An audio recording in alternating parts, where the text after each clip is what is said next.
तर मंडळी आज जास्त लोड न घेता झटपट भाजी सुचवलेली आहे। तर चला कुकरमध्ये तेल गरम करून जिरा टाकला, त्याच्यामध्ये तेजपत्ता टाकला आणि बारीक चिरून घेतलेला कांदा गुलाबी रंगावर परतून घेतला चांगला। अद्रक लसूणची पेस्ट टाकली, पिकलेला टमाटर बारीक चिरून टाकली, कांदा टमाटर चांगला सॉफ्ट होईपर्यंत परतून घेतला। नंतर घरगुती मसाला, धना पावडर, गरम मसाला, काश्मीरी मिरची पावडर आणि हळद टाकली। तेल सेपरेट होईपर्यंत चांगला मसाला परतून घेतला, म्हणजेच भाजून घेतला।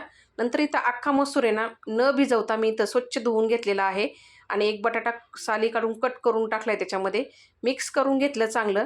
आणि त्यामध्ये सेंधा मीठ टाकलं अर्धा चमचा साधं मीठ, कोथिंबीर टाकली आणि परतून घेऊन ना एक तांबे इतकं पाणी गरम करून टाकलं आणि कुकरचं झाकण लावून ना एकच शिट्टी काढून घेतलेली आहे।